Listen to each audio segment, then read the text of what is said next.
Good morning. It's Friday So's and I thought I'd quickly bring you to the beach before the day starts. I love this view. Pretty.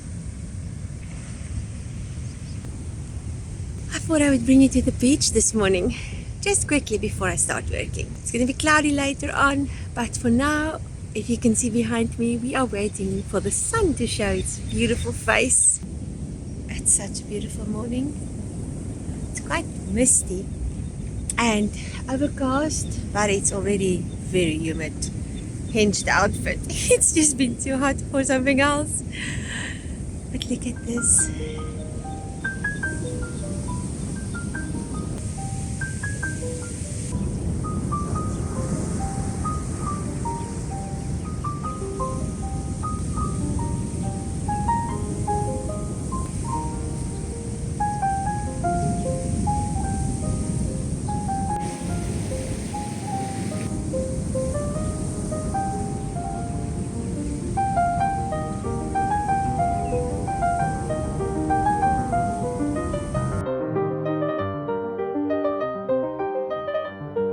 I had to come back home because somebody's coming to fetch my car.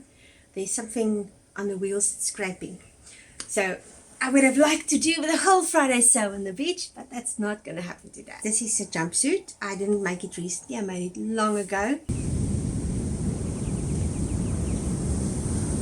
This is some silk, printed raw silk. I had a friend called Sharon and she loved fabrics. Loved it. Oh my gosh.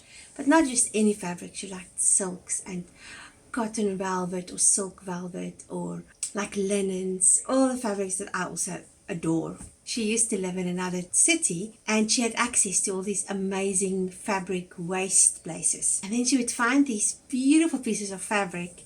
And this was one of the pieces she gave to me. And I think she gave it to me that April, and the next year, January, she died. I was not a fan of purple and pink at that stage. And I was going to actually use this for a client. And then I needed something because it was so hot. I quickly made it out of this jumpsuit out of that because it's such a quick make. And it's really cool because it's wide and the wind can just come through. And so I made it that December and sent her a photo. And she died that January. She taught me how to look at fabrics and how to look at the way things are made. She would like take me to these really high class boutiques and show me the inside of the clothes when I went to visit her in the city that she lived. And it was just so amazing how she opened my eyes to quality. Because I think I told you in my first Friday Sews video that I learned from my granny. And my granny literally made me turn my clothes inside out. She always used to say, my doll's clothes, not even my own clothes, my doll's clothes. She always used to say, you need to be able to wear this inside out and it must still look good. My granny taught me that, but Sharon taught me appreciation for fabrics and quality and for natural fibers and what to look out for, and taught me how to find really good fabrics at a fraction of the cost.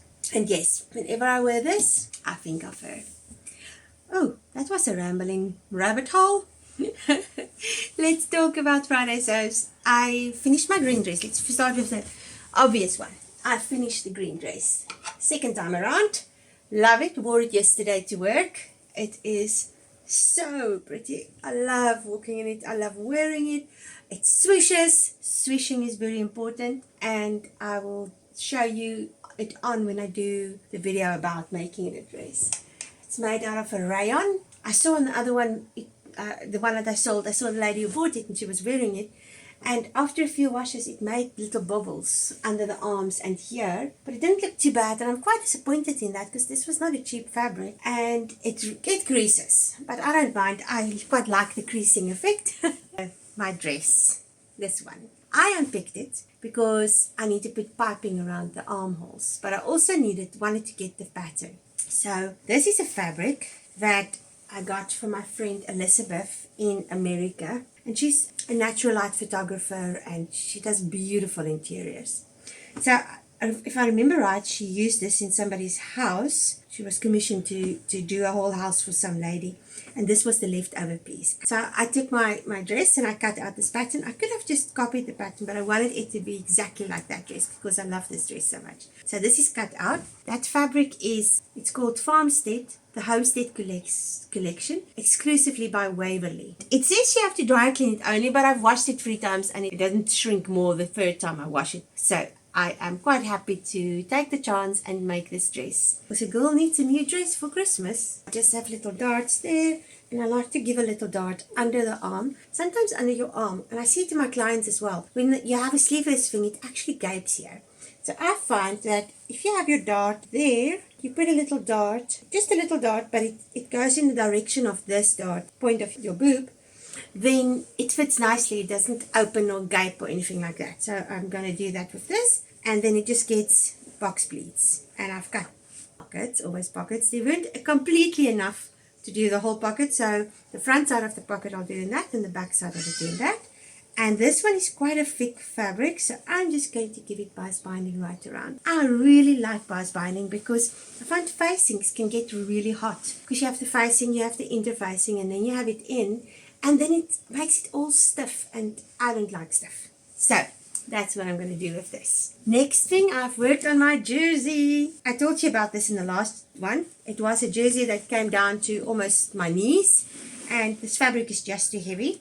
So I've made it shorter, and I'm going to steek it. I did tell you in the last one, but just for those who didn't watch the last one, steeking is usually you would knit, and where you want to steek you would pull. But I didn't plan on steeking because this wasn't supposed to be like this. So what I'm going to do is just there, I will zigzag it down to where I want the sleeve to be and just zigzag it in place and then sew the sleeve in. And then it will be like this, and it gets a big shawl collar right around. And it's off the shoulder.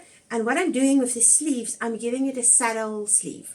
So a saddle sleeve is that piece here will actually come in from there up the shoulder all the way. And then I'm done with that part. Then I can start with the shawl color. Like I said, I want to get my to-do things done by next year winter. So that means I need to work on them on a regular basis. And that's what I'm doing. Another thing that came my way is I went to a friend and she had this box of stuff, random stuff, and it looked really bad. And in that box was this. So it was all together but totally broken, and some pieces were broken off. And this is actually a chandelier. So I've got all the pieces and some of them are quite brittle. I live at the coast in South Africa. Duh, I took you to the seaside this morning. But everything tarnish and rust. So I've embraced the patina stuff. It's just the way it is. It's like that, and then that goes into this, like this. It screws in there. And this is supposed to be together with that. So I found out how to fix that. And then there's a few other pieces that all fits in here. And it makes a beautiful ornate candle holder. I'll show you like this. It is so beautiful. But it's so tarnished. And that's like the little candle things. And these are this come underneath there. I think it's to catch the candle wax, but some of them are broken just because they're so brittle. I'm going to fix that. And then my friend, who's the antique dealer, she bought this from someone. It's citric acid. And what you do is 50 grams to 400 grams of water. Add more citric acid if there's no bubbles. Soak 1 hour. 10% mix. Use hot water and neutralize with bicarb. So I'm going to try to clean it with this. She said it should work with this. And the blinds. Those blinds, I've got 3 left. Just need to put the Velcro on and pull out the threads for the tucking. Have you ever had a job that you have to do but you don't feel like it? And no matter how much you motivate yourself and hype yourself up and watch Tony Robbins or whoever you use to hype yourself up, you cannot get your brain to do it. So this job is like that. I literally just have to put the Velcro on. Then I can go and hang them up. So I phoned my friend yesterday and I said to her, please, I need moral support. So my friend's coming at 9 for moral support. And she's the one who helped me to finish them to this point. We'll just sit today, take out all the gathers, put the sticks in, and then go and put them up. So yesterday I went and I put the one that I finished up, and the other one that I made shorter, I just put the sticks in and put the strings up. At least I'm working on that job. I have a dress that I have to make. I'm quite nervous about it. It's stretchy and slinky and all of that things with cutouts, and a nightmare.